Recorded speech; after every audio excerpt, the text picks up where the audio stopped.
Ciao Juventini of the world, my name is Giuseppe, welcome back on the channel. It's Friday, 2 days before the Derby d'Italia, the game that we are all expecting, that we are all waiting for, Juve versus Inter in our home. It will be an epic one, a spectacular one where Juventus will have the opportunity to go not only over Inter in ranking of Serie A, but also to continue that run and that chase of the top 4, being as close as possible before the international break. We'll speak about Serie A in a few minutes, but before that we also have to concentrate on a new competition that we Juventini are absolutely not used to. We are speaking about the Europa League, because if we lost versus Paris Saint-Germain and we lost versus Benfica and we lost versus Maccabi Haifa and so on, we have to say that we are in Europa League. It is a fact, it is mathematically said, Europa League. Whoa, and I told you there are big teams in Europa League. Yesterday a lot of them played, and we now officially know who will be the possible opponents of Juventus in Europa League. We start with Rennes from France, with Paris Saint-Germain, no, not Paris Saint-Germain, PSV, it's nearly the same, PSV from the Netherlands, Union Berlin, that is first in Germany in the Bundesliga, Michelin from Denmark. We have other teams like Nantes and Monaco, 3 teams from France that we can possibly play against, but then we have Cristiano Ronaldo. We have Manchester United, guys. That could be already before the round of 16. We have already Cristiano Ronaldo back in our home in January. Attenzione, that could be huge. That could be big. Cristiano Ronaldo coming back to the Allianz Stadium, but also Juventus going to Manchester United. One of the big games that is really strange to see in Europa League. That is one of the 7 possible opponents of Juventus. Then, of course, we have to understand if Cristiano Ronaldo will still be at Manchester United, because we all know he's absolutely not happy about the situation he's living after the World Cup. Will he continue his contract with Manchester United? Will he find himself another team? All these things we will have to discover during the Mercato. I tell you guys, in a few weeks Mercato starts again. Officially we open in January, and we all know that, but from the moment that the Serie A, Bundesliga, Premier League, Liga 1, La Liga and so on are over, we will start every single day to speak about new players, because the winter Mercato this season will be influenced by the performance of some players in the World Cup, maybe some new talents that we didn't discover yet. But also it will be the moment that everyone will be together, sporting directors in Qatar speaking to each other, new possibilities. Cristiano Ronaldo in Allianz Stadium, if he stays at Manchester United. Guys, what is your opinion about that? I will tell you the truth, I'm not even thinking who might be the opponent of Juventus. I'm already thinking about what date will we go to Manchester and what date will they come in the Allianz Stadium. Maybe going to the Allianz Stadium for that game, because it could be a huge one. From Europa League and Cristiano Ronaldo, we go to the Italian papers with Corriere dello Sport, who is saying Euro Zaniolo. Yesterday Roma won with some difficulties 3-1. They are qualified in Europa League, or they continue in Europa League, with an amazing goal of Zaniolo that at the moment it's still not extending. A name that I'm sure about it in November, December and January we will continue to speak about. But they are also speaking already about the game of this weekend. Vlahovic and Di Maria might be back versus Inter. Will they start? We don't know yet at the moment. Juventus is out of the Champions League. They won 53 million euro. That's the lowest, because we didn't win any game except of the one versus Maccabi Haifa, while Napoli is already at nearly 67 million euro. So Napoli is doing quite well. Milan followed by 60 million. 57 for Inter. They will have the possibility to go with more money in the next game, while Juventus no. So that's why they have to focus on trying to win that Europa League. Tutto Sport is going to the youth players. La vera Juve nei loro occhi. What does that mean? The real Juve. The real Juve in their eyes. Of who? Fagioli, Miretti. And who is saying that? Well, it's Danilo. He's speaking about the youth. Everyone is speaking about Juventus, the youth. Because in Latin, you know it, Juventus means youth. And for the first time since so long, we have these young players, are future potential starters, but also the future face of Juventus that is already starting now because of injuries. Yes, we know, but they are doing incredible things. They are showing us a lot of things on the field, like Ealing Jr., for example. Concentrating on these 2 kids, where Danilo, he was saying that these 2 kids, they are giving a turbo to Juventus. They are giving Juventinità, because they are there since so many years that they truly understand what Juventus means. And when Fagioli scores versus Lecce, taking his shirt, kissing the badge, this is Juventinità. Not because he kissed the badge, because you really felt the emotions of the kid that is actually living a dream. He's living a dream and he wants to continue to dream.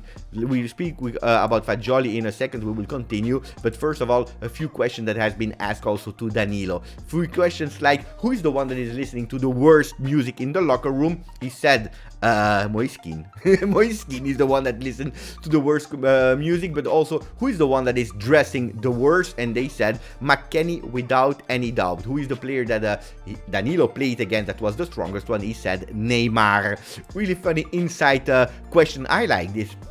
Fast question. Boom, boom, boom, boom. I like them. Going back to Fagioli, golden feet. And it's true that he impressed us. Remember that dribble on Messi, that was fantastic. Fantastic game versus Paris Saint-Germain, where he finished the game with 97% pass accuracy, above Messi, above Verratti, and this is really difficult. Being above Verratti is totally something out of this world. So really great performance for Fagioli, that is already thinking about Inter. He's thinking to start that game. Speaking about Serie A, and now the Derby d'Italia. Well, match day 13 will be an epic one. I don't know if you have plans this weekend. We already start tonight with Udinese versus Lecce, but then it will be game after game after game. Tomorrow, Atalanta-Napoli, that can tell us a lot of things. I don't know, this morning I woke up with maybe a win of Atalanta. Attenzione, attenzione. Will that change something for Juve? Not really fast, but Napoli being at 32 with Atalanta going to 30 can reopen the run for Serie A, especially for all the other ones that are running behind. And then you continue with Milan Spezia, but especially Roma Lazio on Sunday. Derby della Capitale, followed by Derby d'Italia, Juventus Inter. A match day that can tell us a lot of things. I told you already about the ranking Napoli and Atalanta, but Juventus can go above Inter, can maybe even go above Lazio if they lose. Attenzione. All can be said in this weekend. Of course, then we will have to play versus Verona and Lazio. What about the Derby d'Italia? Guys, I woke up yesterday. When I wake up, I have the great ideas. And I was thinking about Fabio Miretti. Well, if there is a football god, the football god, he has to come on earth on Sunday, 20:45 Italian time, and he has to make sure that Miretti is scoring the winning goal. That's my dream. Miretti scoring the winning goal versus Inter, because that would unlock himself. And then he will not be scared anymore to score versus any single team in the world. Guys, let me know what is your ideal scenario for Juve Inter. We finish with the last news, Gazzetta dello Sport, who's speaking about Lukaku this time, and I'm really surprised, not with good news, but Inter is thinking about the money that they are investing in Lukaku, because he's costing them a lot of money, even if he's injured. So it's not only Juve, but also this time Lukaku. Big questions at Inter if they will extend his loan or not. But they are speaking also about Federico Chiesa, that can change the future of Juventus, the way that we are playing, because they are saying Allegri is already studying a new Juventus with Federico Chiesa, because we missed his acceleration and his way of playing is totally different. So Chiesa is waking up Juventus, is shaking up Juventus, is putting the light at the end of the tunnel. We all saw it when he entered the field. How many goosebumps were we having? It was just incredible. He's a player that needs to play. By the way, they are thinking already about giving him 30 minutes versus Inter. Speaking about the other players, Vlahovic might be on the bench, Di Maria as well, Bremer might start, question mark for Vlahovic. Di Maria will probably not start the game, but he will be on the bench ready to enter Juventus versus Inter. Then they are thinking about Kostic. What will happen with Kostic when Chiesa will be back? Will there be a fight between the two about who will start? Well, no, because Chiesa can also play on the right side. We know it. He can use perfectly his right and or his left foot. He can play on both sides like he did with Italy, with Pirlo, with Allegri. It's absolutely not a problem for our 23 years old Italian boy. But we can go in the future, when Chiesa will be 100% perfect, towards a role as a left back for Filip Kostic. Something that a lot of people are speaking about. A role that he never did. But what about Kostic being a left back for Juventus, waiting for new arrivals next season? I'm really curious to see what your opinion is about Filip Kostic. And then the last news is about Gerard Piqué from Barcelona that is leaving football. Saturday will be his last game at Camp Nou. It's over for Gerard Piqué. He said it. It's really strange that we have these big legends and players that are stopping in the mid-season, maybe because of the World Cup. I don't know. Guys, is there a player from Juventus that you are thinking that should be exactly the same? Saying, stop, it's over for me.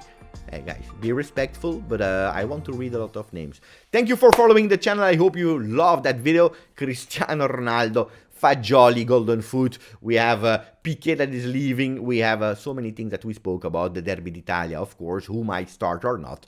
Comment, like the video, subscribe to the channel. Grazie, forza, Juve.